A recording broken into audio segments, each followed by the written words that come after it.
ನನಗೆ ಮೊದಲೇ ಗೊತ್ತಿತ್ತು ಆ ಗೋಪಿ ಯೋಗ್ಯತೆ ಏನು ಅಂತ.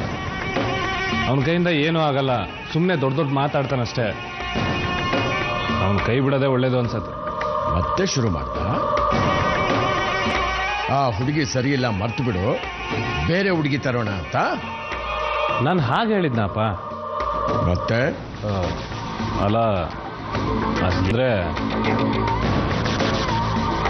ಸುಮ್ಮನೆ ಗೋಪಿ ಕೈಯಲ್ಲಿ ಹುಡುಕ್ಸೋ ಬದಲು ನಾವೇ ಯಾಕೆ ಹುಡುಕ್ಬಾರ್ದು? ಅಂದ್ರೆ ಸಮಸ್ಯೆ ಎಲ್ಲ ಬಗೆಹರಿಯತ್ತಲ್ವಪ್ಪ. ಏನು ಹೇಳ್ತಾ ಇರೋದು ಒಂಥರ ಸರಿನೇ ಇದೆ ಅನ್ಸುತ್ತೆ ನನಗೆ. ಒಂದು 4 ಜನ ಕರ್ಕೊಂಡು ಹೋಗಿ ಮೊದಲು ಅವ್ರ ಮನೆಯವ್ರನ್ನ ಮುಗಿಸು, ಆಮೇಲೆ ಇಲಿ ಬಿಲದಿಂದ ಹೊರಗೆ ಬರುತ್ತೆ. ಹೋಗ್ಬಾ, ನಿನ್ ಕೆಲಸ ಸುಸೂತ್ರವಾಗ. ಹರಿವೋ ನಿಂತ್ಕೊಳ್ಳಿ.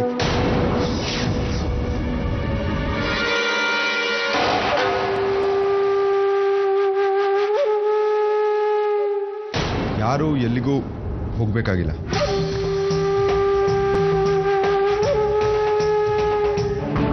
ಆ ಹುಡುಗಿ ವಾಪಸ್ ಬರೋ ಅಗತ್ಯ ಇಲ್ಲ. ಯಾಕೆ ಮಹಾಸ್ವಾಮಿಗಳೇ, ಯಾಕೆ ಅಂತೀನಿ? ಯಾಕೆಂದ್ರೆ ನಾನು ಆ ಹುಡುಗಿಗೆ ಏನು ಮಾಡಿಲ್ಲ.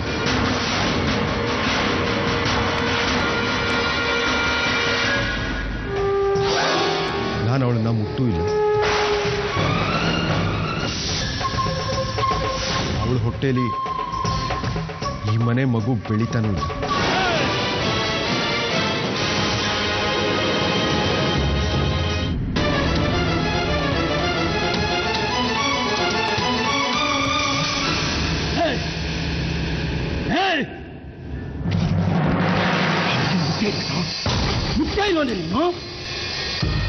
ಎಷ್ಟು ಸುಲಭವಾಗಿ ಹೇಳ್ಬಿಟ್ಟ ಈ ಮಾತನ್ನ.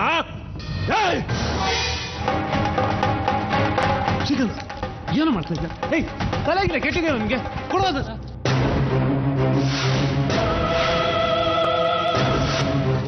ಶ್ರೀಕಾಂತ, ಬಿಡು ಶ್ರೀಕಾಂತ, ನನ್ ಪಳಗ್ ನನ್ ಬಿಡು. ಜಾನ್ಕಿ, ಹೆದರ್ಕೋಬೇಡ, ಏನೂ ಆಗಲ್ಲ. ಶ್ರೀಕಾಂತ, ಈ ತೊಡೆ ತಟ್ಟೋದಿದೆಯಲ್ಲ ಬಹಳ ಸುಲಭ. ಈ ಗುಂಡು ಹಾರಿಸ್ಕೊಳ್ಳೋದು ಅಷ್ಟು ಸುಲಭ ಅಲ್ಲ. ಹಾರಿಸ್ಕೊಳ್ಳೋ. ನಾನು 5 ಎಣಿಸೋದ್ರಲ್ಲಿ ನೀನು ಗುಂಡನ್ನ ಹಾರಿಸ್ಕೋಬೇಕು. ಇಲ್ಲ ಅಂದ್ರೆ ಏನ್ ಮಾಡಬೇಕು ಅದನ್ನ ನಾನು ಮಾಡ್ತೀನಿ.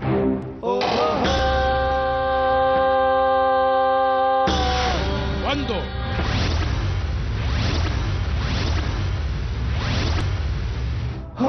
3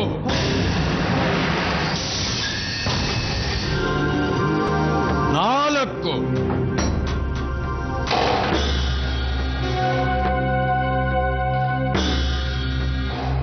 5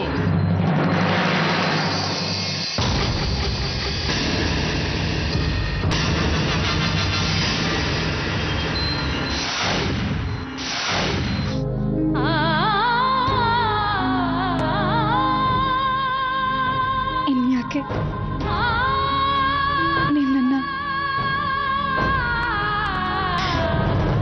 ಹೆಂಗ್ ಬೇಕಾದ್ರೂ ಉಪಯೋಗಿಸ್ಕೊಳ್ಳಿ. ಈ ಯಾರ ಮನೆ ನಾಗೆ ಬಿತ್ತಿರ್ತೀನಿ. ಇಡೀ ಪ್ರಪಂಚನೇ ಸರಿಯಾಗಿ ಸುತ್ತ ಬಂದಿದ್ಯಾ? ಮೋಸ ಹೋದೆಯಲ್ಲ. ಈ ಹುಟ್ಟಿಗೆ ತಪ್ಪಿಸ್ಕೊಂಡು ಹೋಗೋದ್ಯಾಕೆ, ಕೆಟ್ಟು ವಾಪಸ್ ಬರೋದ್ಯಾಕೆ ಅಂತೀನಿ. ಇಲ್ಲೇ ತೆಪ್ಪಿಗೆ ಬಿದ್ದಿದ್ರೆ ಆಗ್ತಿರ್ಲಿಲ್ವಾ? ಬೆಂಕಿಯ ಮಡಿಲ